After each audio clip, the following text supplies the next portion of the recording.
Eychimo here. Today I thought I'd play around in my Oculus Rift and vorpX and play around with ocular separation, 3D strength and depth, see how much what I could actually do with the 3D VR in this. Frame rate started out really good, which is really not surprising. Obviously I got on an empty server to begin with, like happens to everybody else. As longer I stayed on, the more the server degraded.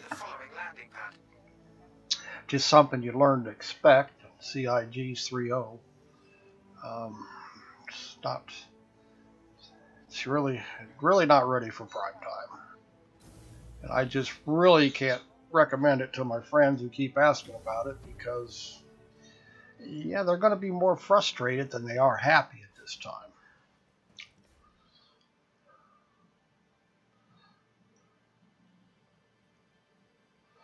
Played around with the head tracking.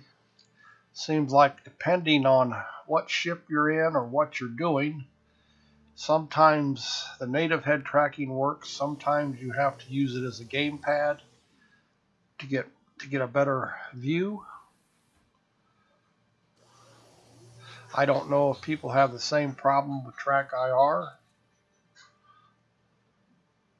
but it just doesn't seem to be consistent across all the ships.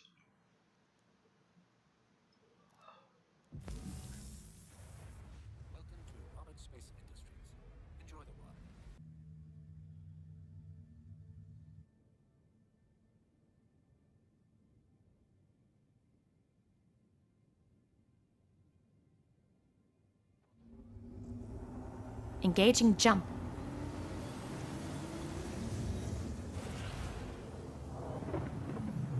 The more ocular separation you use in vorpX, of course, the greater your 3D effect. You can increase the strength. You can increase far or near. You can play around with it. I think I now have it set pretty well. It looks pretty good.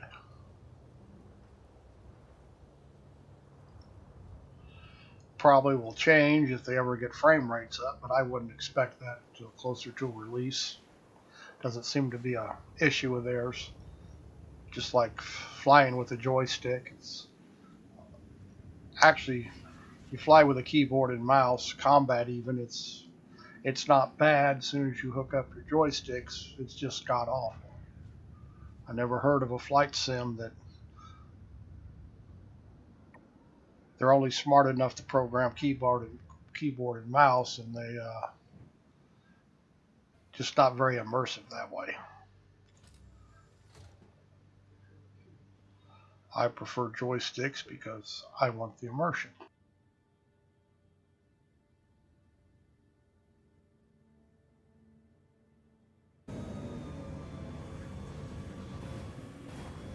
I was going to load a rover into a Connie, but frame rates got so bad I just finally gave it up. Said another day. So this foray into Star Citizen wasn't a complete loss. I did learn a few more tricks into setting up vorpX to get it to look even nicer.